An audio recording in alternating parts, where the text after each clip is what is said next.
We cannot do things like this if it's not for amazing fans like y'all pulling up, supporting, listening, subscribing, sharing, all of those great things. We have a lot of fun tonight. As y'all know, the Command Center podcast like to do a lot of different things with Washington Legends. We have a bake-off, so if you haven't done it yet, make sure you get those brownies in the corner over there and place your votes in, because it's a big deal. The bake-off is very serious. It gets very contentious in the office when it comes to baked goods. And, of course, gold shirts. I see a couple of them. Make sure y'all get y'all free gold shirts over there. And let's get rocking. Y'all don't want to hear me talk. Y'all want the guys to come in. So what we going to do? Because these gentlemen right here, like I said, the Washington Legends, they're used to stadiums full of noise and crowd reaction and laughter and cheers. So I need y'all to get really loud when I intro each guy so they feel like they back in the stadium, all right?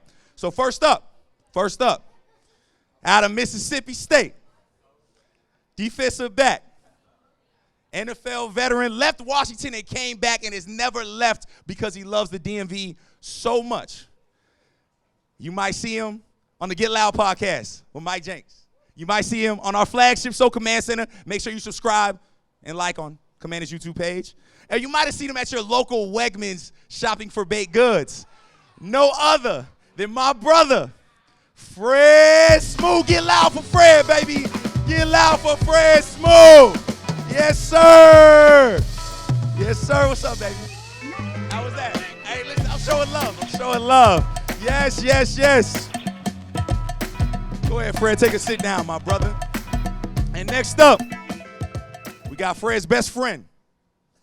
My man came to Washington undrafted and earned everything he had. Even broke his nose for this beautiful city several times. A legend in our hearts.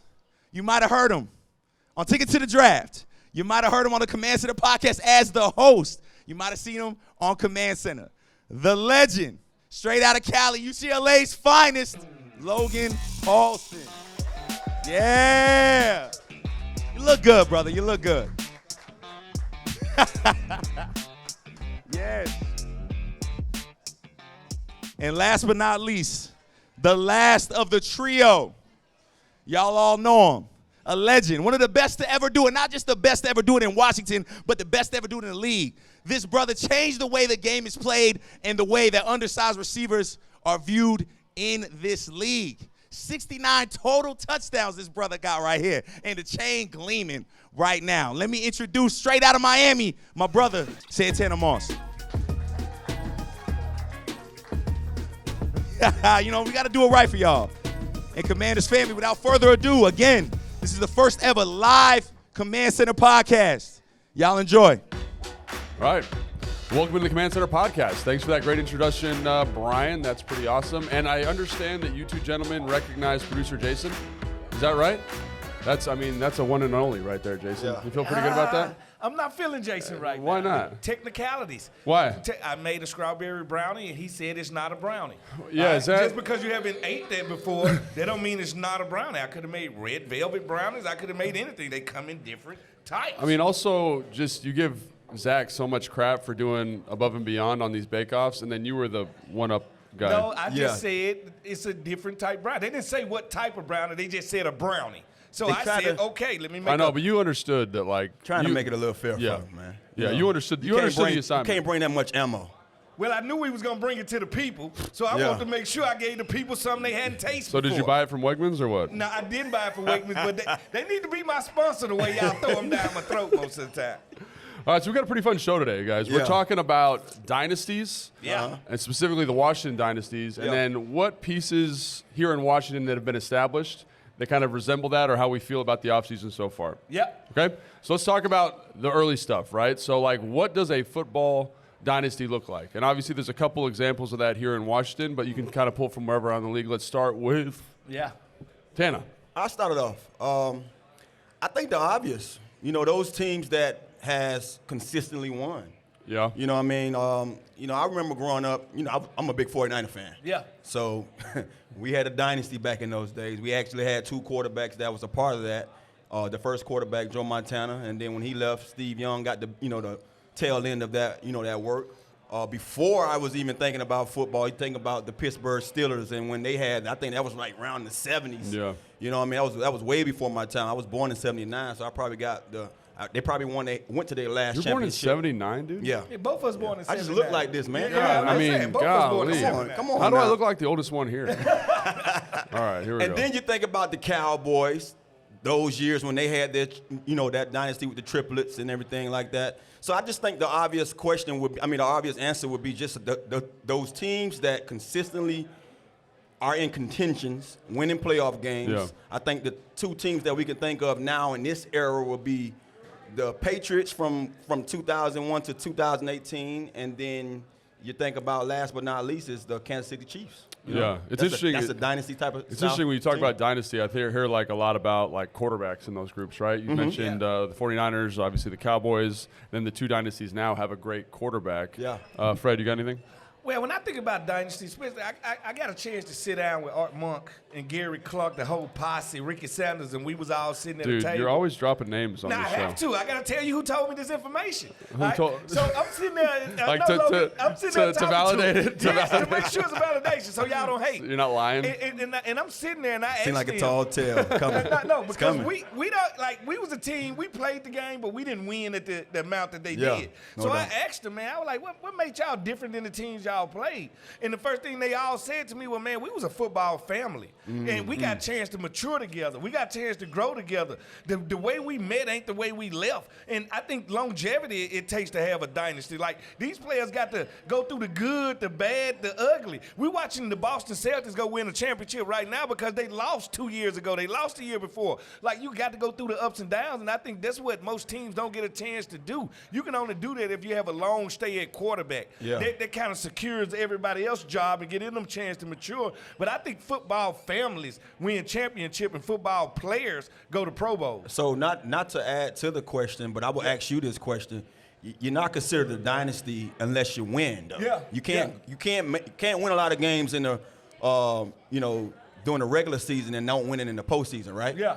But what leads to winning, though, I guess? So is you the go back question. to the Buffalo Bills. They Yeah. went there 4 times in a row. I still consider them a dynasty in their own right. Yeah. Yeah. I cannot take that away from Jim No, I can Kelly. dig it. I can dig it. I can't take that away from Bruce Smith. No, I was just wondering Yeah. because, like you just mentioned, the Celtics and their little run these last 4 or 5 For years. years, they kept going back and forth, though, and they never got over the mountaintop. Yeah. But you got to lose to get over the mountaintop, right. and we need time to lose together. You're right. And I think that's what we're seeing right now, since we're starting from the bottom floor, and we understand, all right, we finally got a quarterback. We got the right ownership. We got the right head coach. We got everything. So now it begins. Now you have to start the story. This is chapter 1. Yeah, I mean, I think that's interesting because Tana brings up the dynasties with the quarterbacks. You mentioned quarterback as well, but I think when you look at Washington's dynasty specifically, Totally opposite. 1982, 1987, 1991, 1981, they all have different quarterbacks. Yeah. And so I think there's another element to constructing a dynasty, and that's good roster construction. Yeah. That's kind of the things you talked about. You talked about football family. I'm going to elaborate on that a little bit. It's like football family and like that word culture gets thrown around a lot, but like an identity, Yeah. right? Yeah. Who are we? What kind of players are we bringing in? And I think that's something completely different. And can that model work in today's NFL, do you think, Fred? Yeah, I can, because I'm watching it at Kansas City right now. But they got the quarterback, though. Yeah, and that's the hardest part about it. But here you could say we had 3 different quarterbacks, but also how that happened was kind of different. Cause think about Doug. Doug came because a quarterback got hurt. Like Yeah. we needed somebody Yeah. to fill in a gap. Then you think about Joe Theismann. Joe Theismann's career doesn't end unless Lawrence Taylor hits him on that 35-yard line. Like these quarterbacks had cemented themselves, and Mark Rippon, like come on, like he But- was a multi-year starter here. I think the one thing that stands out about the difference, because I'm pretty sure we're going to talk about the significance of our dynasties, and I don't want to get a little too far ahead. Get of what, ahead. Yeah, let's go for it. So check it. We own it. The difference about the dynasty that we had here in Washington, the one, I guess you can say, catalyst was the Hogs, the offensive Yeah, line. that's a great point. Beyond the quarterback, it was the Hogs. Because you actually went out there and won. There was the Hogs and Joe Gibbs. You already talked about those guys who have the name Joe. Joe. I mean, that's the foundation. I think the coaches first. Yeah. You got to have the foundation. You got to have that, in place. When you have teams that have too many revolving doors when it comes to that position, that's the top position. That that head coach. Coach, yeah. If you don't have the ownership, then the management part of it when it comes to the guys who have to hire all those guys in place, you can't find that. You can't have that head coach. So the head coach is vital to that also. But when you talk about those Washington years, it was the Hogs that stood out. Well, you did say something that just stood out. The mainstays. Who was there through all three? Yeah. And that was DeJoseph. That's what I call Coach Gibbs. Yeah. DeJoseph. All right. And it was great offensive linemen. Mm-hmm. Like, they were the mainstay. Yeah, I think the other thing is, like, we talk about, like, the hiring of Adam Peters and why that's so important. I look at these teams. They got Bobby Beathard. They got Charlie Casserly, right? Yeah. Two of the best kind of front office executives of that era. They're in the Hall of Fame, both of them. Yeah. And rightfully so, because they did a good job of identifying talent, getting that talent in there, and building the backbone of the team, whether it's through the offensive line or identifying free agent acquisitions. And that, to me, is the thing that you talked about the coach. Obviously, that's an incredibly important hire. Mm-hmm. But who's buying the groceries? You always talk about that, Fred, right? Yeah. And I think, like, that, looking at it now, looking at the Washington team in 2024, like, the addition of Adam Peters is the guy that I get really juiced about, because that's the guy that's going to establish the culture. So when you go out to practice, when we watch those things, like, you can see a common thread through all the players, much like these teams, that were winning Super Bowls back in the day. So what you're saying right now is what we all know about pretty much life. It takes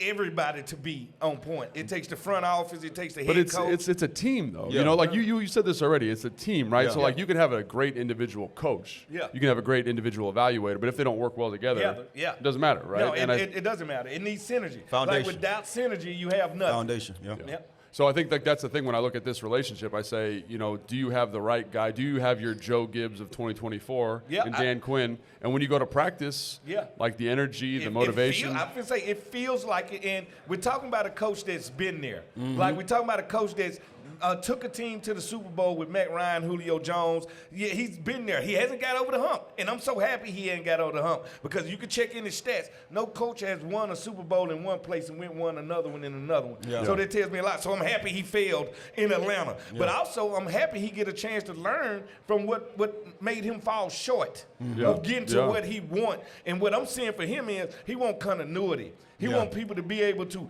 be interchangeable, and that's in his coaching staff, that's in his players. And he understands, if I'm successful this time, I'm going to lose coaches, and I need to be ready to lose coaches. So he got guys behind the guys. I think that's setting yourself up for success. Yeah. And then when you think about it also, I mean, we talked about his stint in Atlanta as being a head coach and having an opportunity and losing.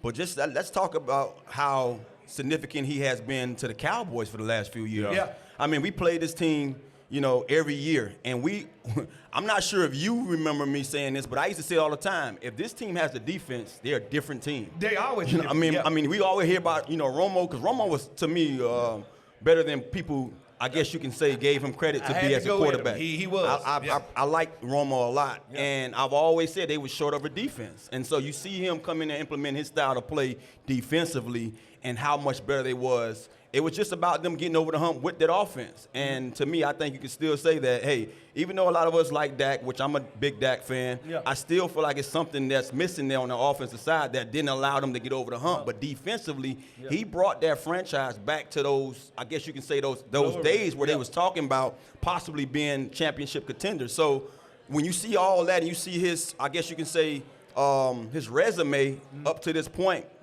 that leads all us to believe that as long as he had the chance to come in here and implement that style of play and do what we've been seeing him so far this spring, we have a chance to be one of those teams. Yeah, I'm really glad you brought that up, Tana, because I think one of the things about, the 1991 team, for example, is they had a great point differential. Obviously, the offense was really good, but they were playing great defense. And people don't, I think they fail to understand, or they often overlook, the role of defense in quarterback development. Yeah. You know what I'm saying, Fred? And, how you can, as a defense, support a young quarterback, and why that's so important in terms of what Tana's talking about for Jaden here. Well, the thing about it is also that team was voted the #1 team of all time. Yeah, definitely top 5, No, they was voted. I mean, it depends on the list you're looking at, but they were a tremendous football team. So that means it was a complete team. They played off each other, and what a quarterback couldn't do, the wide receiver would do, and what a wide receiver couldn't do, the running back would do. They had versatility. They had depth. Yeah. And that's what nobody ever talks about. Everybody like to talk about frontline stars.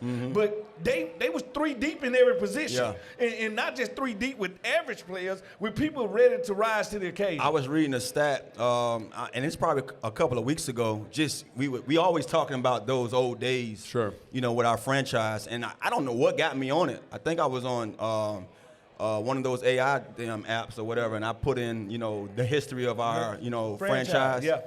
And one of the championship years, we talked so much about the guy who jersey they just retired. He had 2 picks that year. Yeah. It was a guy had 9. On It was the a guy other had side. 5. Yeah. It was a guy had 4. 2 Brad guys had Edwards 4. had 5. So when you have a Yeah. guy like, you know, Darryl Green, Yeah. who's considered to be one of the best at that position, so only have 2, but still was an all-pro. That's what we're talking about. You had a defense. You had a team. You didn't have just one guy here, one guy there. They had a team of guys, and that's why that defense was considered one of the stingiest defense alive. Yeah, and back I in also those think, times. I also think, like, in terms of the defense, like, obviously very, very dynamic, but offensively they were also very dynamic, right? They had, Yeah. you know, Mark Rippon, who Versatile. who had the highest yards per completion Yeah. of any quarterback in the NFL that year. So Yeah. explosive offense, right? They had a 1,000-yard rusher. They had Art Monk. They had Gary Clark, both over 1,000-yard Sanders, receiver. yep. Yeah, Yep, and I Ricky look at them Sanders. and I say to myself, like, is Cliff Yeah. similar to that? Can he bring kind of that, you know, that dynamic offensive element? Because I think, like, when you look at it, there's a good defense. The offense was innovative and dynamic in terms of it was kind of that first kind of down the field passing attack. Yeah. You've been out to practice? Have you seen that Yeah. from Cliff at all? Well, you got to realize when it comes to Coach Gibbs, he learned in San Diego under Eric Coryell. Yeah. So therefore, that was a push it down the field offense, and now that offense, the Eric Coryell has developed into the air raid. All right, Yeah. we're looking at Elements of it for sure. the second stage of that, and when we get Cliff Kingsbury, we got somebody that's pretty much at that. I can be a head coach. I can be an offensive coordinator. I have the knowledge to do both. Also, I think he's one of those people. He's going to unlock simple talents. Yeah. He's going to take the first 2 best talents. I think a wide receiver got, a running back, or a tight end got. What do and you he's mean? What gonna do you put mean? What do you mean simple talents? you know what? Like, some people draft players and want them to be universally good at everything. Mm-hmm. When every player ain't universally good at everything. You can have a guy over here that's a wide receiver that runs a 4.2 40, but he's not good at running intermediate routes. He's Mm-hmm. not good at going across the middle. And then I'm going to ask him to do that over and over and over again. And no, I'm not going to force development. I'm going to do what you do well until I get you to the development point. Speaking of some of the things that you're mentioning, it sounds like what Terry just was talking about a couple of days ago about not, you know, in certain offenses, he's one or the other. I'm either X or I'm either Z. Right. Yeah. With this offense, you're going to have chances of where he line up on the field that he could be X, Z, or the guy's playing the slot. So Yeah. that's going to now put guys in your position on defense. You got Where to come is out. You got to know who he is, where he's lining up at Yeah. because of their offense and because of how they could be interchangeable within the offense. And then you think about it. That's why those guys are so successful offensively in Arizona.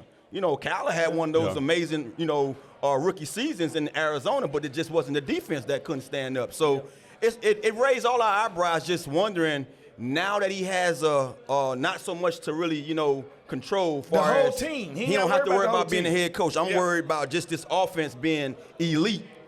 Could we see him really take this offense and take this team to where we're trying to be? Well, if Thursday's practice was any indication, man, they were look pretty sharp, man. Looked pretty good on Thursday. Anyway, Yeah. the other thing I want to say is, like, Dan Quinn, you know, he's the head guy. Yeah. That's something he embodies, like something he's all about, right? He's kind of saying, like, what is your superpower as a player, and how can we maximize that? And I think he went out and hired a staff. You know, we talked about ownership being good, GM being good, and then kind of having a synergy throughout the organization.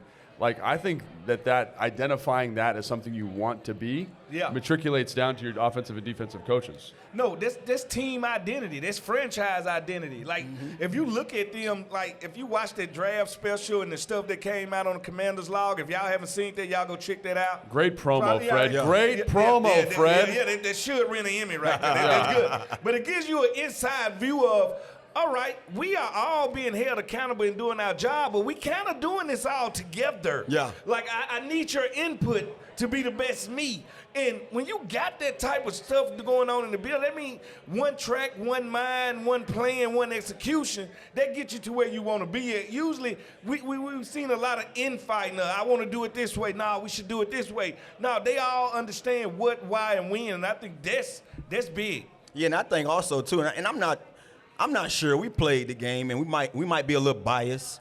But if you look at what they're doing in Detroit, with all those ex-players Yeah. as coaches now. Yeah. Now look what we have. Like 13 of these guys on this staff Yeah. is ex-players. Ex-players, yeah. I think that carries a lot of weight, man. I mean, honestly, I'm not the one to sit here and say that I need a guy that played the game, but sometimes you do. No, I've you had need somebody those. been there. I had those intimate conversations with coaches like, I need you to run this route this way. I'm like, have you ever ran that route against that coverage? Yeah. No, You no, know what I they- mean? they just Have like you we ever been in a asked us that- situation in the middle of a Yeah. game and had to adjust because of that? You know what I mean? So I think that carries a lot of weight, and that shows, where this game could be going when you have that kind of a style. No, that's just like if I'm going to get parenting advice from somebody. I'm not asking somebody with no kids. Yeah. I'm asking somebody that got kids that done been through it. Like, I want to know, how should I maneuver? How should I do this? I need somebody that been through the fire. So now if you're around people that been there, you trust what they say. Yeah. Like, you trust what your grandparents say because you know they've been there, done that. Have you ever had a former player as a coach? Ike, I right? had Ike once. Yeah, that's probably the only Ike guy. Hilliard. Probably was the only guy I had. No, Ike, and I had Keenan McCarty. Oh, yeah. How was that? So it was fun for both of them. Ike was very one of those. Because you played in the same era as So both me those and guys. Keenan played together. I know, 2 right? years On the prior, same team. 2 years prior to him being my coach. No, it was So fun. how was it taking? It was fun until it wasn't fun. Talk about it. Let's hear it. Let's It's stir like him your up. brother becoming your parent No, overnight. Yeah. I love Keenan. He's my guy. I mean, I told you I grew up in Florida, so I watched him play with Mark Brunell. Him and Jimmy Smith put up numbers down there in Jacksonville. We get in the game. We were playing. I broke my hand that year. I come back, probably nowhere near who I was the first 4 or 5 games before I broke my hand.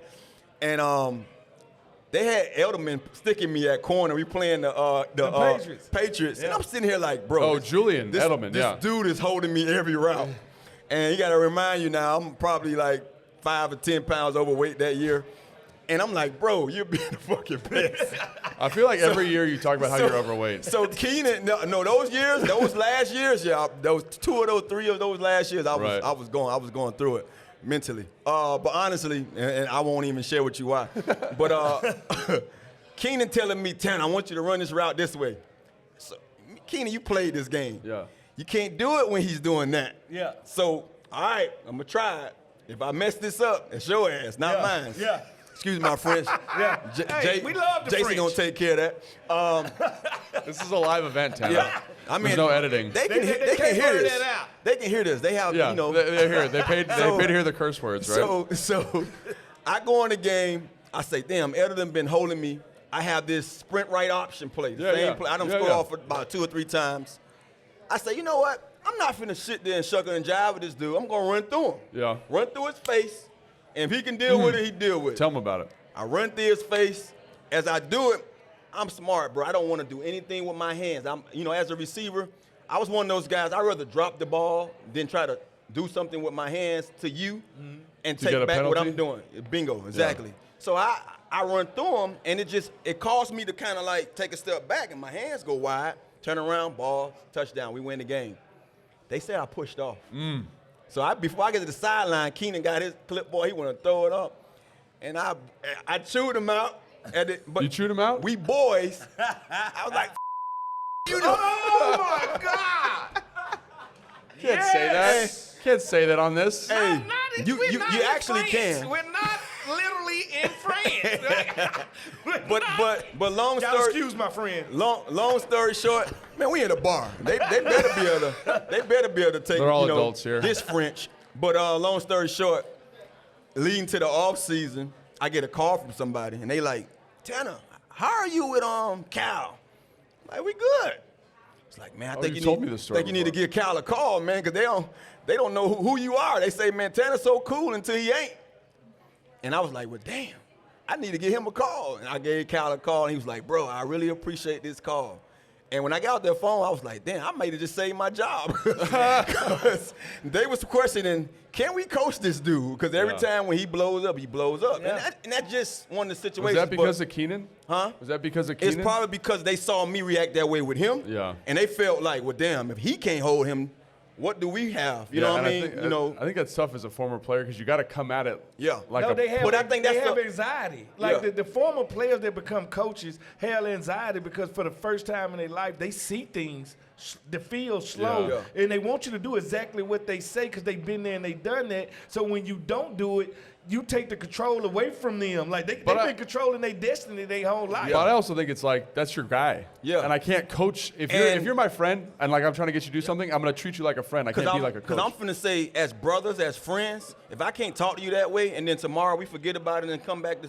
Yeah. Then, like, we have no relationship. Yep. We have no kind of, continuity when it comes to what we have or what we're trying to have. But I had that with Jerry Gray. Jerry Gray was ex-cornerback in this league for a long time, and he had a great relationship with us because, like he said, y'all keep me hired. Yeah. Like, we keep the coach hired, but we can also get the play coach corner? fired. Did he play corner? Yeah, he played corner. And Tanner tell you, we'll be in the game. And he playing talking against the whole the time. Giants. He talking the and whole we'll time. be on his sideline. Like, if I'm the corner on our sideline, I'll be like, I'm trying to tone him out. Because he'll be like, it's 37, Fred. Sit right there. They finna run a dig route. Don't you move. You trust what I say. And I'm like, I gotta play I it. gotta block him out. gotta And play then they come and they run a comeback. And then I'm trying to jump a dig route. He like, I told you, you should have played the comeback. I'm like, you lied to me.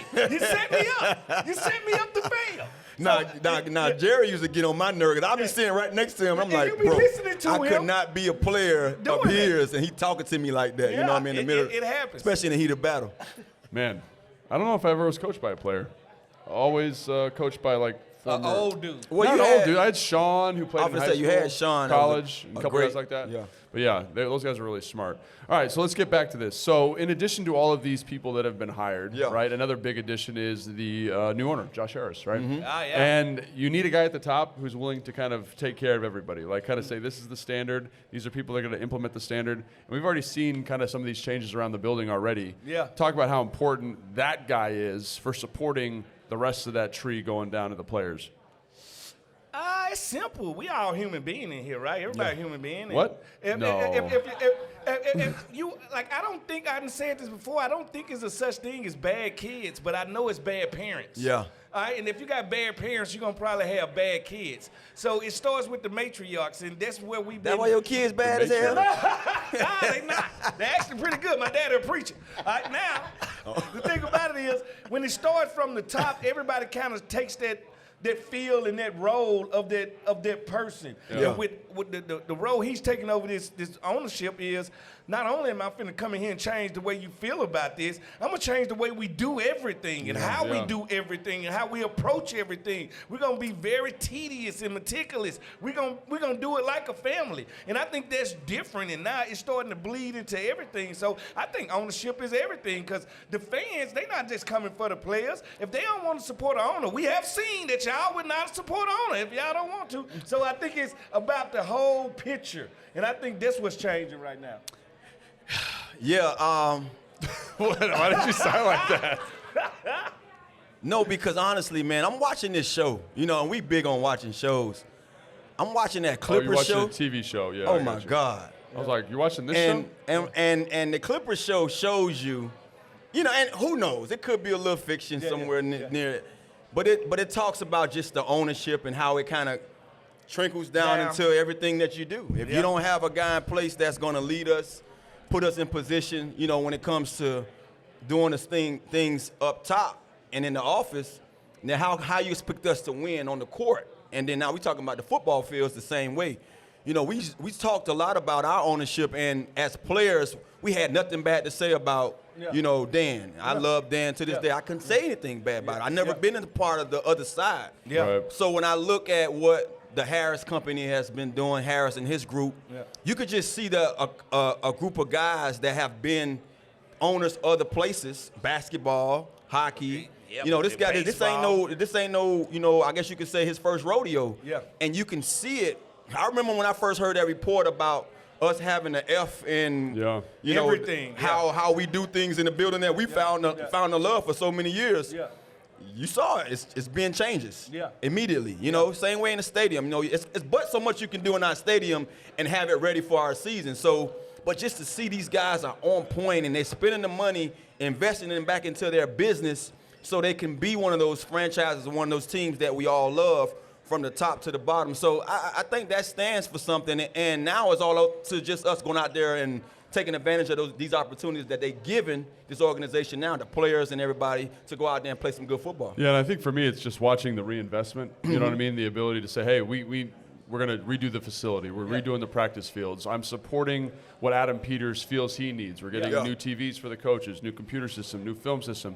It's all new, and I'm not afraid to write that check for you because I know it's important. I know this is the kind of support you need from me, and I think that's something that's really exciting. And that was always a criticism of Dan was that he would write checks for players' contracts, but not write checks for infrastructure around the building. And that's the first thing that they started doing, right? Complete renovation. So I think it's cool to see, Josh Harris supporting Adam Peters, Peters supporting Dan Quinn staff supporting the players. And so let's talk about the players a little bit right now, right? We got all of these guys returning. We got Terry, we got obviously John, Deron, B-Rob, all these guys. Sam Cosme. Sam Cosme, that's a great point, Fred. How do they all fit into this culture, and what is the expectation for them coming into this year? Well, I'm not sure how many times you've been a part of something new. Being a Redskin, because that's what we were. Yeah. I've had that door open a few times. It's been new a lot. I think I had four head coaches while I was there in those 10 years. I think I had Coach Gibbs, Zorn. Oh, Zorn, jeez.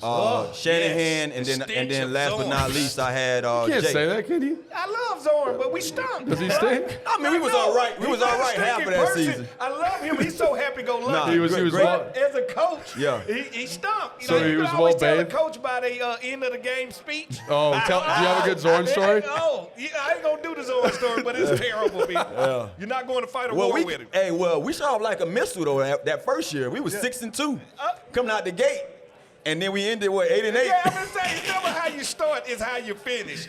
We was tomfoolery at the time. But I think when you look at these guys who here, one of the things that I remember being a guy in that seat, being an old guy on the team, whether you are a star or not, when you have that new leadership, that new head coach, I guess it gives you something different than what you had. I mean, every year is a new year to rewrite the narrative about yourself. Whether you're a Pro Bowler, all pro, or whatever it is that you are as your position, you want to be on that level every year.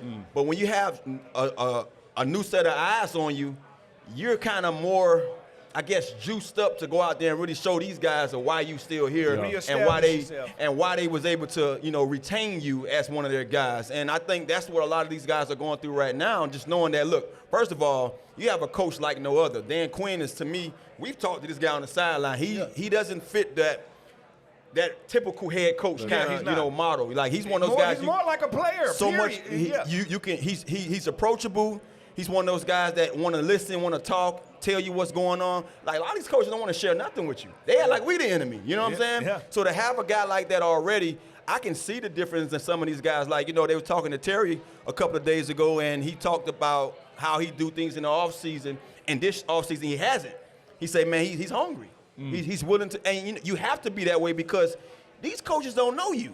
Yeah. And what you did last year don't matter this year. Yeah. So I think that's what a lot of these guys are going through right now, just knowing that, hey, we have to prove to these coaches that we the same guys that they played against last year, and we're going to do the same thing this year for them or even better. I think the best part about this is, even with Peters, when he came in, it was so few players under contract. Yeah, right. We had 20-something players? Yeah, he didn't have to do a lot of firing. Yeah. And it happened to be all of our best players were under contract, and the players we didn't know about were not. Yeah. So it's like we cut the fat, kept the best, and added better players to those players. Yeah. We cannot, we're most definitely by roster configuration 2 games better. Like, I'm sorry, we're better in almost every position you can think of. Yeah. We're deeper at cornerback right now. We have one of the best linebacker crews. I'm going to go out and say it right now. Could be in the NFL next year. I think they're going to be very good. Defensive line, we beefed it up. Offensive line, we got better at that position. Running back, Austin Eckler, we got better at that position. Wide receiver, we drafted guys. Like, we got better each and every position. So, therefore, I think that leads to us taking that next step. Now, how good we're going to be, we're going to see. The team still has to grow. Know. But I think we got better as a team. Yeah, absolutely. And I think that, when you look at those names, right, they kind of provide a good scaffolding, good foundation, right? You got Terry, you got Jahan, guys that could be similar to that 91 team. You got B-Rob, a guy who's, I think, one of the most talented guys on offense, quite honestly. I think he doesn't get the love he should get more deserves. love. I think he gets the love. Did you hear that report coming out of camp, though? Like, they didn't know how good he was. Yeah. They were like, man, he catches the ball so much better than we thought. Because when you see how big he is, the first thing you think is, this John Riggins Jr. Like, that's He's what a you big think, old hoss, because man. if you ever stand beside B-Rob, he's huge. Yeah. I don't know how he looks on TV to y'all, but he's huge, but he got soft hands. Very soft hands. He can catch the ball a lot better, and he never gets the props he deserves for his pass protection. He's great in pass protection. football player. And that's why it's going to be good with him and Eckler giving each other, sparring each other. I think it's going to be a great marriage right Yeah, there. and you talk about some of the free agent signings, and I think you talked about Frankie Louvu, you talked about Bobby Wagner, Zach Ertz, Austin Eckler. Yeah. Obviously, some of those guys are older, but I think when you're establishing a new culture, they become critical cornerstones of being like, this is how we operate as a commander, right? This is how we kind of establish our cultural identity, in addition to being good football players. Yeah, I think those guys are always needed. You know, when you have a young team, it's best to go out there and get some of those older guys, Gray those veterans beards. Get them that's gray beards familiar in with there, how baby. to play the game. One, and not just playing the game, but just familiar with the coaching staff of how they want you to come in here and set the tone. So, you know, all I can do is reiterate some of the things I've been hearing, but it's crazy how you hear some of these guys talking about the other guys who's coming in that they are now added to the puzzle, because now you don't have to worry about one guy being the leader. No. You don't have to worry about saying, it's kind of, I'm not sure how odd it was to you guys, but it was odd to me just hearing everybody say, well, Jonathan Allen, our leader, spoke. I'm like, well, damn, Jonathan only been here like 4 or 5 years. That's the leader? Your leader 3 years old. You know what I'm saying? Like, going. So to now see you have a Wagner, you have some of these guys that they're a little more longer in the tooth. I love it. And to be able to go along with the other leaders, that's what you need. You don't want to rely on one guy all the time giving a speech. I love the fact it's a leader in that building that says, here, look at my hand. Yeah. Look at these rings. Oh, my God. I was like, what are you talking about? My hands are ringless. No wet ring, no nothing. Like, listen, I like a guy that says, I've been there, done that. If you ain't did that, sit down and listen to me. Yeah. Like, that says everything to me. That's the standard. It's crazy, though, when you talk to the guys, it's like, it's Bobby Wagner. And I was like, who would that be? I guess it'd be like Ray Lewis, you know, like that kind of person. He's like That a type Hall of of guy. Fame linebacker that's in the building with you. Yes, that's every day. teaching young guys, and everyone talks about him. But the guy I'm probably most excited about, just from the tape, is Frankie Louvu. Frankie Louvu. Listen. Man's a dog. Man crush, all right? Listen, I can't wait till y'all see this guy. Ball of energy, ball of passion. Yeah. He's huge. Physical. He looks good in that number 4. Damn. He gonna make you proud. Fred, chill out, man. He gonna make you proud. Pause. This ain't love connection, but he gonna make you proud. Look good. Just a dime piece. Well, I mean, for real, like, talking about a middle linebacker who can rush, line up a defensive end. I mean, we watched those clips of him knocking helmets off offensive linemen. He's violent. Talk about a culture tone setter Yeah. that can learn from a guy who's going to be a Hall of Famer. Like, I just think it's fantastic. Well, why you talking, Tanner? Yeah. What about our draft thief from Temple? Yeah. He feel the same. Oh, yeah, that's right. Oh, That's Tanner right. You did say that. Tanner's in the building. All Jordan week, like, McGee. oh, my God. Jordan look at McGee fan club right here. Hey. Ain't that a specimen? That's what it looked. That's what a linebacker looked like right there. I was sharing that between us.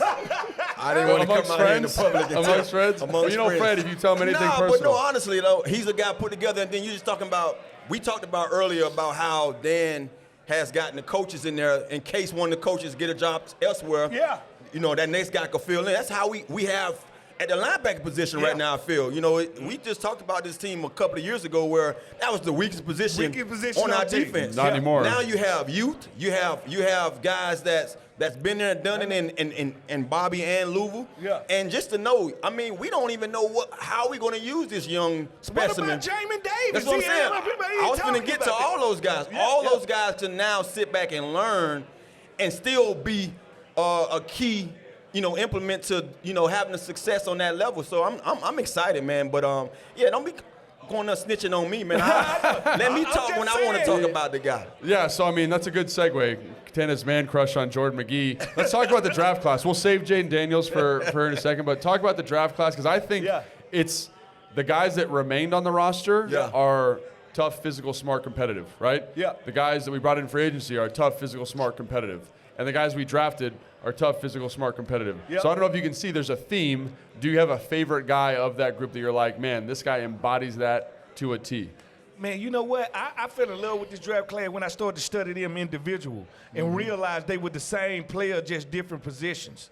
They have the same DNA, just different positions. Yeah. Mike Sanderstill is a guy that came in as a wide receiver at Michigan, ended up playing that corner, but also they say pound for pound could be the best player in college, also one of the best leaders. Jordan McGee, who we were just talking about, he was one of the best linebackers in college that nobody talked about. Also single digit at Temple, so captain. So, yes. Physicality, kind of this undersized linebacker, can play like almost a safety position. Yes. Really interesting player. And then you got Ben Sinnott, a guy that literally walked on, had to earn You everything. said his name right, dude. I said his name right. Good I job. like to call him Sanat. He actually had me saying the name wrong. Because I really want to get a shirt made with like a kid with snot coming out they know because Sinnott hit him. Sanat.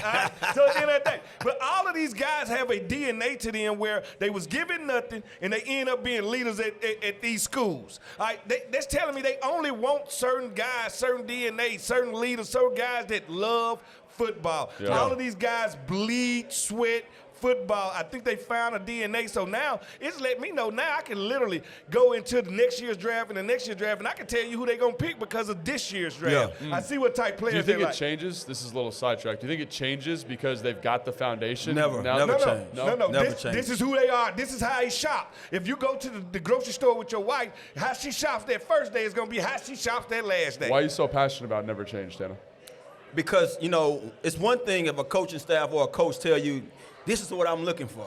The guys that don't fit this mold, they can go ahead and, Right. see the dough. Kick When you got a coach, Joe Witt came in and sat with us before they drafted anybody and say, we want a guy that wake up in the morning, he chose violence. Choose Yeah. violence. He wanna run through your face. Yeah. And so you sit back in the draft and you like, damn, he chose violence. Yeah. You watch every play. Yeah. Damn, he chose violence. Right. Yeah. Like every guy to a T, Yeah. they want out there physical and that's relentless after the ball doing on their given position and just one of those guys that fit the mold. So I couldn't dare say that these guys will get off of that. And because like you said before, they want those guys that because it's going to back up the other guy. Yeah. In case one of those guys get, like I say, Yeah. go on somewhere else or just be old enough to leave the door. They want to have that door open enough to say, okay, you can fill in that void. If I left something out too, not only are these great football players with great stories of where they came from, they also great people. I can say that about Jaden Daniels. When I met him, I was just super shocked at how grounded he was. And what he said the other day says everything. They asked him, how does it feel to be the star quarterback in Washington? And he was like, I ain't no star. I'm a rookie. I have yet to get there. That tells you where all of their heads are at. They're trying to be a part of something, not trying to be to something. Yeah. That's good right there. Let's talk about Jaden Daniels a little bit. Yeah. You've been out of practice? Yes, I have. What do you think? I think we got a chance to dance. Now, I have been What? here for a while. You We just got- make that up right now? No, a chance to dance means I can put my players to the middle of the table and we might can win this thing. Everything starts with a quarterback. You just make that Everything up right starts now? with a quarterback. You just made that up. Yeah. You just made that up right no, now. I did. It's Fred, man. Chips What in you the middle of expect? the table? I What are you said- talking hey, about? What you expect? I said this at church 3 weeks ago. All right? You had a chance to dance. I'm just saying, when you got a quarterback, rookie or not, Talk to us, we Brett. seen with the Texans, it gives you a chance to win.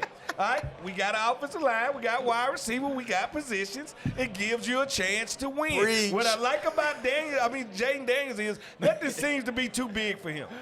No, I do like that. They're like nothing seems to be too big for him, and it also tells me with that and him not taking himself too seriously, we got somebody that feet will stay to the ground even if they have success.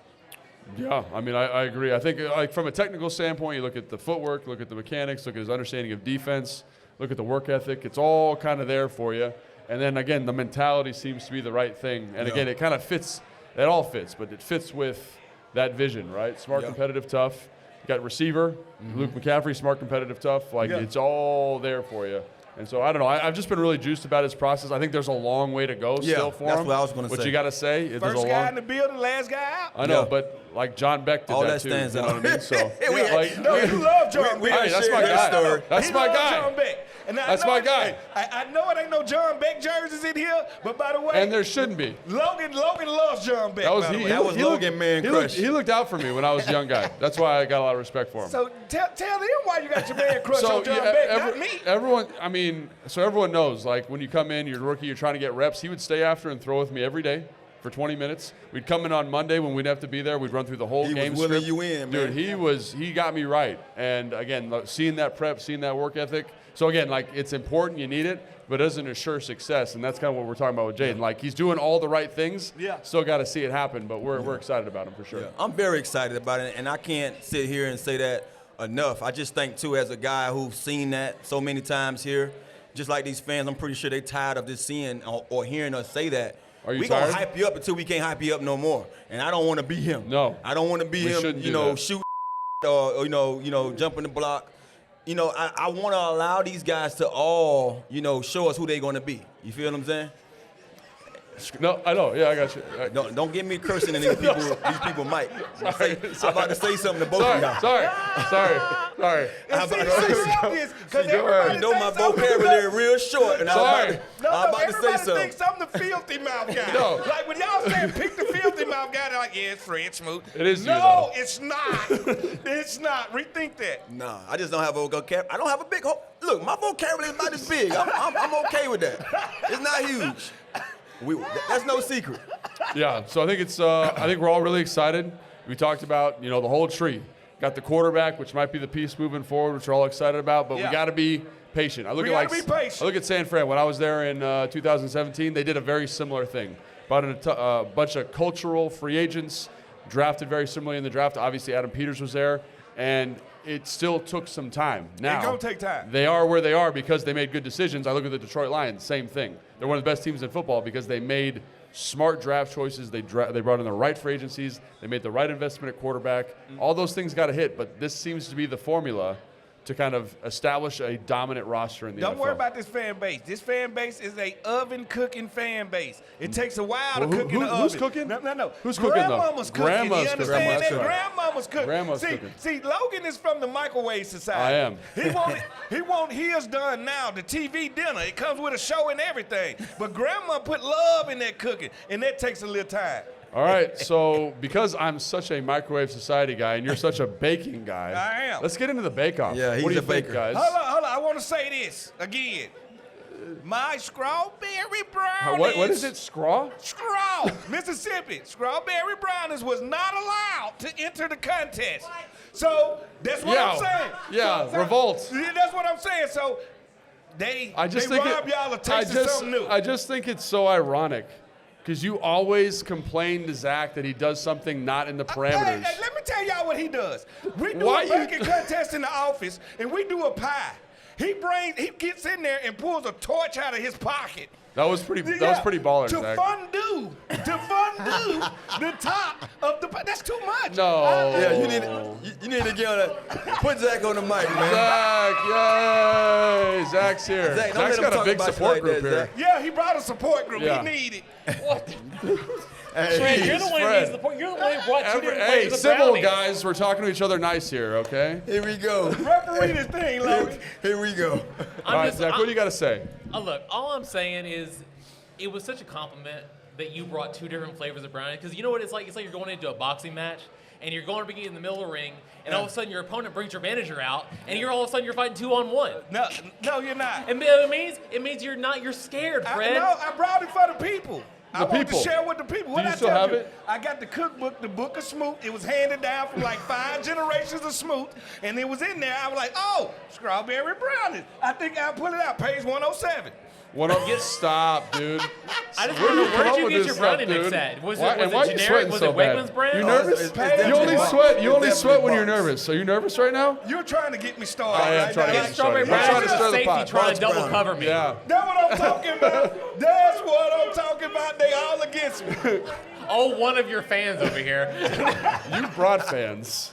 You brought Yeah, he people. brought I did not fans. disagree, No, he brought fans. fans Did you guys to the carpool? beach. You No, carpool here? not necessarily. No, I did not. Hey, Actually. hey, Zach can't win for losing with you guys, man. I thought I was hard on Zach earlier. See, I Do you simmered think I'm down. being hard on Zach?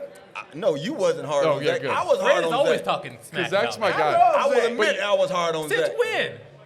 You I know, will like say- a fat kid love slim fast shakes. You know what I'm saying? That don't make any sense, Fred.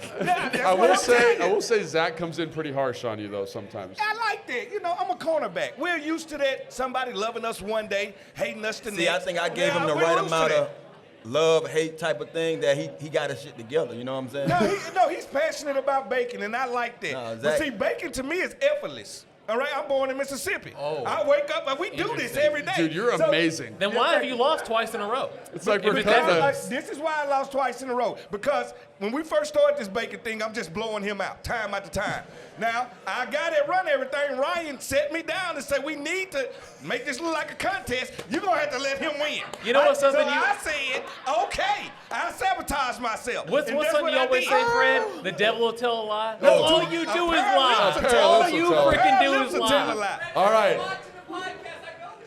Yeah, that's what I'm telling you. All right. Jason, are you here? Bring this out. Bring it Producer out. Jason, can we go over the rules real quick? I'm glad Jason is the Yeah. guy we should blame. Whoa. He Whoa. left my brownies at his house. He's my so strawberry salty ones. over that. All right. Here's the rules. All right. First off, when I texted Fred and we decided on what we're doing, it was one brownie. One brownie. You brought me in 2 brownies. I came in today with 2 He tried brownies to pull from a you. fast one on So one of them looked like a strawberry cake. And I'm like, that's was not a strawberry brownie. brownie. That's just Fred being a nice guy, leaving me a nice strawberry cake. That's what I thought. Gluten man himself. Right. So I put your brownie in the box with Selby's brownie. Well, I didn't do it. And My you put those beautiful strawberry wife did it. brownies But in the yes. trash, right? You put them Yeah. in the trash. You just where they belong? overprepared. Is that where you put them? So Just over-prepared. I don't know what that was, but it wasn't a brownie. Okay, here we go. So it's not going to count. I'm sorry, Fred. That's how it goes. Don't let haters stop you out there, fans. All Don't you let do them- is hate, Fred. You are a hater. Hey, no, hates. But fans kills love Fred, though. relationships. All right, so hey, what All are right, the rules? here are the rules. Here are the rules. All right, Logan, you're Yes. going to get a vote. I'm going to get a vote, even though Yeah. I can't taste anything. Tana, Do y'all know that Logan physically can't taste anything? He has no taste buds. Do y'all know that? But we put him in all the taste testing things, people. Yes, we do. I got a 50-50 shot. I'm just telling y'all. But All we right. put him in taste testing stuff. Tana gets a vote. Who gets a vote? Tana. Tana gets a vote. Tana gets a vote. Obviously, Fred and Selby, no vote. No vote. I we get got a some vote. kids. You get a vote? I Nice. get, of course, I get a vote. Okay, I like it. All right. PG. Does Brian get a vote? Our guy Brian gets a vote. Brian Colbert. Host of Command Center right here. And I- Y'all need to know that Brian hasn't eaten sugar in 10 years. You notice how he's throwing all these So if he- disqualifiers in front of so him, if right? he has a stroke, it's because he ain't ate sugar in 10 years. Jason, do the fans get a vote? And yes, the fans, if you have not gone up and grabbed a brownie for the bake-off yet, go do it. They're over here. You got time. We won't count them just yet. But a little box, you vote for burgundy or Taste one gold. yet? Either Zach or Fred. One of them's No, burgundy, we're one gonna of taste them's them right now. gold. We'll see who wins here. It's blind taste test. All right. All right, so the fans will count up all their votes, and that'll count as one. So Sorry, you can win the fan vote, but Yeah. lose the But lose popular the vote. contest. Yeah, you can be the people's champ, This- but not the Keep that in bake-off mind, champ. Fred. So check this out. We got a guy that don't eat sugar. We got a guy that can't taste. State your case. All Tell him. right, like Tell- this is what I'm saying. This is what I deal with daily. Like this can't be right. All right. He's I'm casting fine. all You're the fine. doubt on the votes Fred, right you- now, Fred, trying you to from hit you as Mississippi, much as he Fred. can. But Jason is like the guy though. Jason does like a good baked good. No, Jason can taste, as y'all see. Stop. He's eating it. Stop. He's Don't do eating that it to Is there Jason. fat shaming the judges? No, What's wrong with ain't you? no fat shame. Who But I'm said from fat? Mississippi. All right, we don't Zach, do that. jeez. We don't do that. I We know call what a that good being brownie loved tastes like. on. I know what a good brownie tastes like. All right, do we get to taste brownies? Let's go. Yeah. I'm ready. That's what we're I here wish for. y'all could I'm taste just some kind of strawberry brownies. waiting for brownies. Is not what I'm Act doing. like they don't exist. Unicorns exist. Oh, okay. I see what's happening. All right. I know you gonna probably have a coma. Oh, Brian's here. Hi, Brian. What up, y'all? What up? Switch down. He's right. I have not had sugar in a very long time. Hey. You're such a liar, No, dude. he's a military kid. Yeah. Dad'd be Not like, a big "You drinking brownie sugar?" guy. No, sir. Jason, did He's you make not these wrong. boxes? He's not wrong.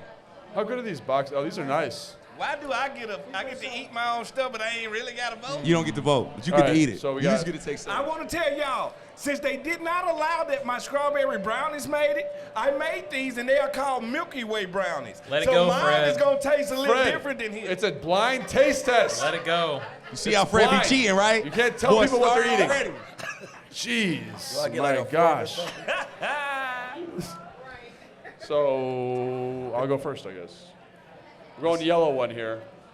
This looks like a Fred one to me. Hey, no, it's going yellow first? It's both and both, right? It's gold. Gold. Burgundy and gold. Oh, burgundy. All right, so we're doing gold first? You can't have eaten both already. I'll just ate one. Logan, don't be telling my business. All right. All right, the gold one tastes like a brownie to me. It does taste like a brownie. It does. Just so you know, that's what it tastes like. Yeah, he can't taste, so I'm shocked. It's got- I know you are hurting over here.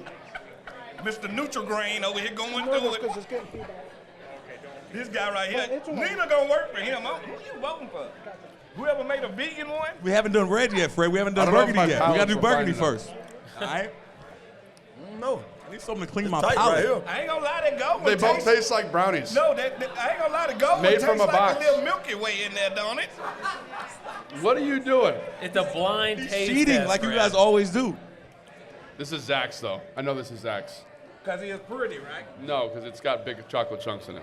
He always it don't really taste like it tastes like a shoe. Stop. How does that? What does that even? How does that make We sense? got a fan Fred? saying gold. He the super fan right there. Yeah, Fred. let's see. I know it's better. The one thing here is I always What you look got, better, Tanner? What do you know, think like right if you Tight. like stuff that Tight. looks good. It's tight. I will say, Fred. This is not a blind Tight, test bro. anymore. This Since- isn't blind at Since I all. know what Every yours taste is, is good. it does taste Brian, okay. what do you think? What do you got?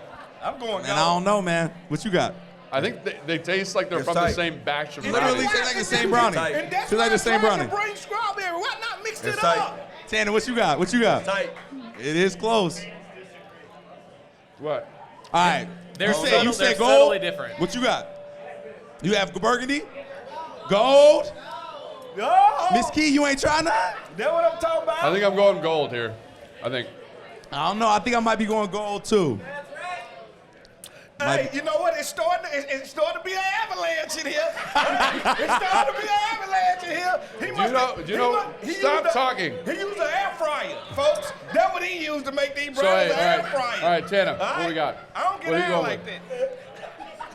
It's tight. It's tight. It's really tight. It's tight with me. What we got? What we got, Tanner? I like both. Okay, you like both? Yeah. But go and tell Do the you like truth. one more than the other? I can't tell the difference. I mean, my taste buds ain't working today. they taste the same. They do? So that's a vote for gold and burgundy. That's a vote for gold and gonna So lie. burgundy. it's a 0 vote. They're like spraying, Zero vote. hate on Plus my minus. name to All say right, I it will tastes the say same. the gold tastes a little bit more traditional. Yes. I think the red has some dark chocolate in it, which gives it a little bit of a richer flavor. Yes. So kind of whatever you're into, if you're into being fancy, think I like that- or into that being chocolate. traditional, I think I'm gonna go gold, I guess. Wow. I think so. Logan, for the same reason as you. The burgundy was a little too freaky. I like my baked goods normal. I like my baked goods like mama made them. We have seen this story before. But I will say, if you got, Also, gold is Fred, so we know right now. but if you had some ice cream should've with known. that red one, I Fair. think Cookies. it's a little bit higher brown. We It's see players it's a that little need bit assist. higher quality. We need Yeah. Burgundy would be in a restaurant. I think No, I burgundy like- would be I in a like- restaurant. Gold would be at my mama's crib. Yes, well, who would you rather eat with? know what I'm That's saying? what I'm saying. At my mama crib. Fred, you can't politic for your brownie. Yeah, seriously. So- Let it go. Let the people decide, Fred. It's all right, I ain't gonna all right, say Jason, you're our best taster. What do you got? So I like Yeah, so you already know I like the dark chocolate, Yes. and I like the bitterness. It's a little more fluffier to me. Yep. And the other one, like, almost collapsed on itself a little bit, a little dense. Yes. Right? So I'm going with burgundy. Burgundy? Yeah. All right. Hey, no, Tana, no, what you got? Man. Hey, I want all y'all to boo this man. No. Boo this man. I'm telling you now. Jason! That's what we like. That's what we like. Hey, Jason. All right, it's a tie with me. Tana's a tie. Tie with me. Okay, how are we tallying fan votes? They're gonna. We we're got- gonna We got fan They votes? got the I fan got votes it. already. They're in. What we got? All right. 2 golds and a burgundy. So, Yeah. winning by 3 votes, tight race. Gold. No. Look at him. Oh, you done started something. Damn! You done started something. Wow. Oh, man. You done started something. It's a good brownie, though, bro. It's a good brownie. I will say, You've been on your A game though. You've been baking. You've been Danny- baking up if Danny something. can't decide- And you know I've been the one that. Yeah. Bro, I've been hard on this man right here. He smelled like he work at Lil Debbie. Right? What does that even mean? Little What does that Debbie. mean, Fred? Jack, Somebody buys Lil Debbie. I'll let them. Debatable. I actually think his tasted more yeah. fancy. Well, you got to think about it. Tell me about it. Oh, What my I God. did was What'd you do?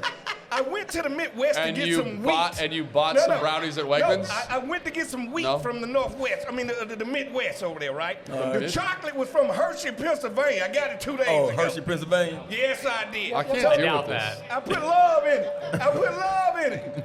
Zach, what was your process like? Well, I went to Safeway Nice. and I got Good start. I got all name brand stuff. Hershey Cocoa. I did not go to Hershey, Pennsylvania, like he lies and claims that he did. I went and got cocoa dust. Let's be honest. I didn't get regular powder, cocoa dust. So what I do instead of getting regular chocolate chips, I Don't encourage him, Ryan. Stop laughing. do get chocolate bars and I chop up the chocolate bars. And See, put he that did in the too brownies. much. I can tell. He did too much right there is where he lost y'all at. If y'all wanted a chocolate bar, you'd have bought a chocolate bar, right? You wanted a brownie, so you came to me. All right, nothing wrong with It's that. pretty common to put chocolate like bars in I brownies. actually, and again, I agree good. with 10. They were both really good. Not really. You're ridiculous. All right. So Let's give a round of applause for our guys Zach, right good here. Yes, the Command Center podcast, the first ever live podcast. Let's give a round of applause for our senior staff writer, Zach Selby. He did not win, but we appreciate Zach Selby so much. Yes, Bye, yes. Zach. All right, Zach, get out of here now. Get out of here. All right. We're not done with this. So we're not. This is a long-running rivalry, guys. So thank you, Zach, again. Now we're here for you guys. We cannot do a live show like this if it wasn't for our amazing fans that always support us. So what we want to do to end it, we want to do a Q&A for y'all. So y'all let's raise do your it. hands. I will come with the mic, and y'all can ask these gentlemen any question you guys have. So who's first? Don't be Yeah, shy this is now. my grandma. There we go. Took me there. Keep it down away from the. Took you speaker. where? Yep, there you go. It was just hours in the kitchen with my grandmama, you know, summer after summer in there. Boy, just shut watching up. her I can't handle do it. things, you know. Watching her with the skillet. You guys have watched Jeremy Chin and Quan Martin in the backfield. How Yeah. they doing? They Oh, working I together? think Jeremy Chin is, you know, y'all got to realize the year that Chase Young won the Rookie of the Year, he was in second. He went through a couple of injuries over there in Carolina. But first of all, he's huge. He's a huge man. Second of all, he's playing with his head on fire because he got something to prove. Yeah. Nothing like a desperate man to get you there. And Quan Martin, did you see that pick behind the back the other day? Yeah. Now, I done had some great picks. I ain't had one like that one right there, but I will lie and put a 27 on there and say it was me. That was a great interception right there. Yeah, I'm excited about both of them. I saw one of the plays too where Quan broke up the ball and Jeremy came in and picked the ball Yeah. off. So, yeah, I'm ecstatic about what they can be. And you alluded to it. The first day we got a chance to sit down with Chin, he talked like a guy that, you know, he's about his business. He's all very business. he's very motivated and, Yeah. and he has something to prove. So I'll be looking forward to him going out there making big plays this year. So I'm going to give you a nerdy football answer because I'm a nerdy football person, okay? So basically, like, this Dallas defense is really versatile, right? They do a really good job of moving pieces around. They get guys that can play in the box, play in the post. Both these guys have moved all around the defensive formation. So the one time Jeremy's the dime linebacker, one time Quan's the dime linebacker, one time Quan's the nickel. The flexibility makes it really hard to diagnose and digest coverages, and it's really good to have the flexibility to have players that can match up with tight ends, fit runs, but also play post safety. So I think that's what you're looking at with both those guys, and I think they understand. You know, they mentioned Jeremy Chin being a big guy. Like, it's really good to have a staff that understands how to utilize that body type at a high level. So I think, like, all of that stuff gets me really excited for that group specifically. And then Joe Witt and what he's been able to do in terms of helping every defensive back he's ever coached have ball production. Both these guys, I think, are in for a big year. Yep.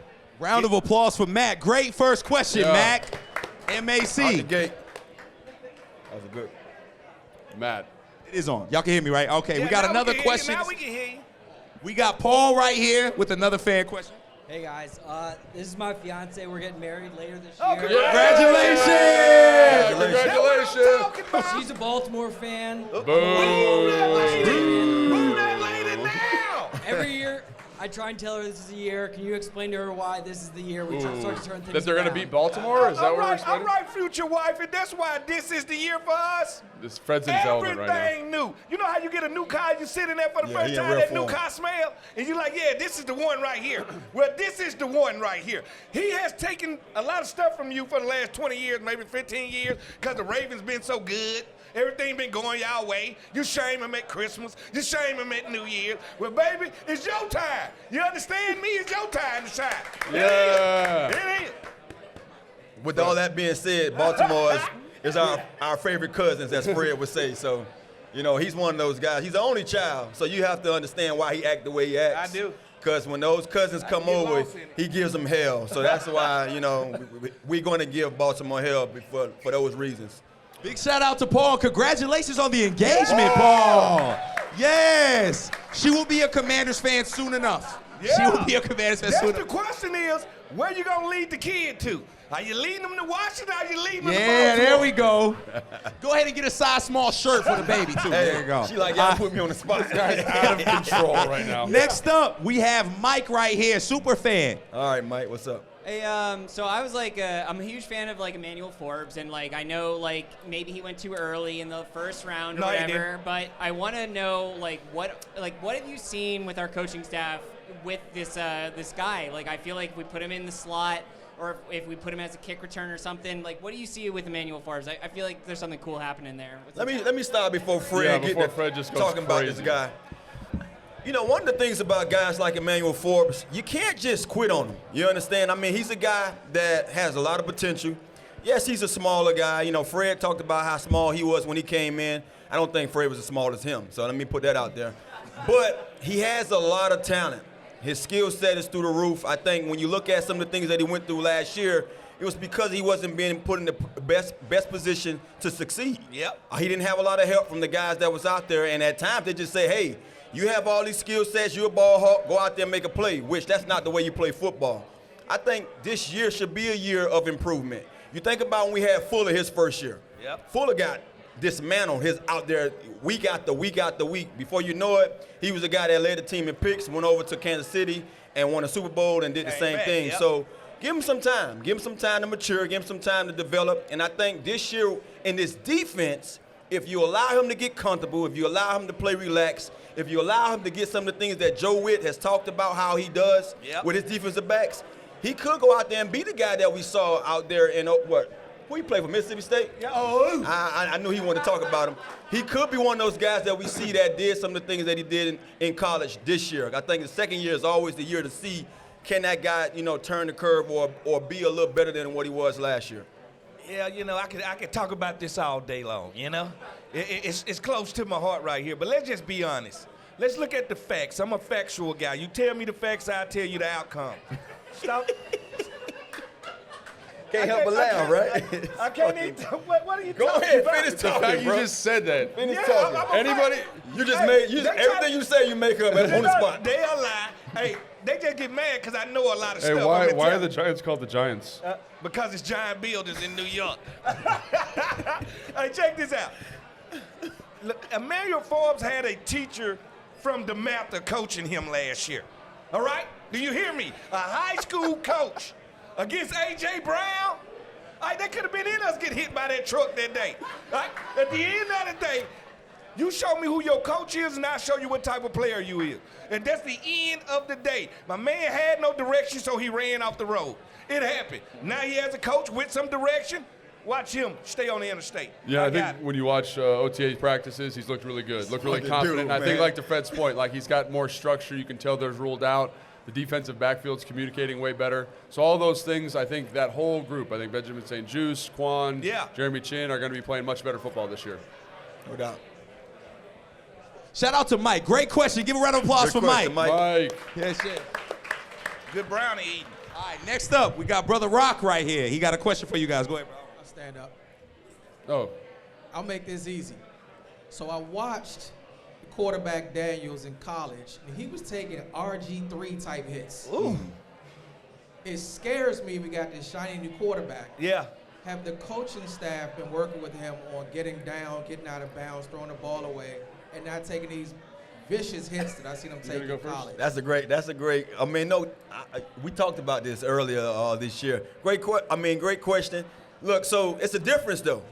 You talked about the RG3 hits. I think the difference between his hits and RG3 ain't know how to get down at times. The kid said when he was taking those hits, he was just trying to do a little too much. Trying to extra play. Trying to make a play when he should have just got down. I think you learn from those. I think when you're a guy like Jaden, for some of the things that I've seen this far, with him just speaking in front of the mic and being in front of that camera, he knows what's at stake, and I'm sure those coaches are gonna let him know, like, live for the next down. I think he has a little more of a Lamar Jackson style of running than RG3. We played with RG3. That boy was beeline fast, and when he got the top gear, he couldn't slow down. He couldn't stop. He couldn't stop. So when you look at Jaden Daniels a little bit, he's a guy that he's a little more elusive than RG.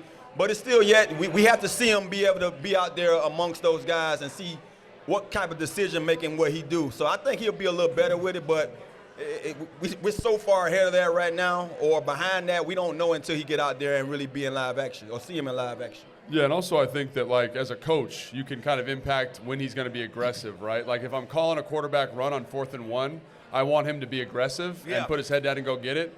They did that a lot at LSU, and a lot of his big hits are happening in, like, short yardage situations. If I'm Cliff Kingsbury, I'm going to try and avoid, like, sending him on a quarterback power up the middle of the defense, right? Yeah. I don't want him in a car crash. So, again, there's a little bit of a play style element, too, there in terms of how I'm calling the game. Also, I think just like Tanner pointed out, you can help him understand when and when not to make those big kid decisions. Just like he's making good decisions in the pocket and OTAs, he can make good decisions as a runner. And I think informing him and educating him on when to be super competitive and when to chill out, I think is also going to be really impactful to his hit-taking prowess. Yeah. I feel like he survived in the SEC. What he finna learn now is I have to protect myself while playmaking. Like in the SEC, I think he just play-made and say, I'll take what happens. Right now, he's going to learn when to slide, when to go out of bounds, when to risk it all. But I hate to say this, you can't kill his playmaking ability while telling him to take care of himself. Like, it's a thin line right there. Like, we watch Patrick Mahomes water his way to first downs all the time and take shots, but we got to just trust him. At one point, we're going to get to a point where we can trust him. I think it'll take time, too, because being a receiver in this league for 14 years, you understand when to pick your battles.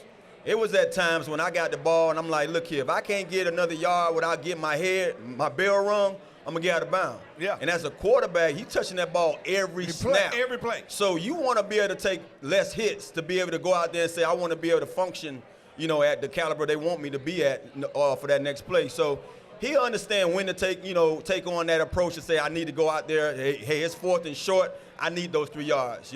I'm either going to get it or we're going to be on the bench.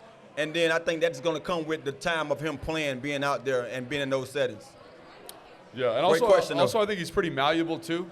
Like Robert had like a stiffness to him. Yeah. So when he took hits, he absorbed every ounce of it. Yeah. He's got like some flexibility and mobility to him. Flimsiness to him. That I think is also important to note. Yeah. Great question, buddy. Great question to rock, and I think that will end the first ever Command Center Podcast live show. Thank you for everybody for pulling up. Thank you to Franklin Hall for having us.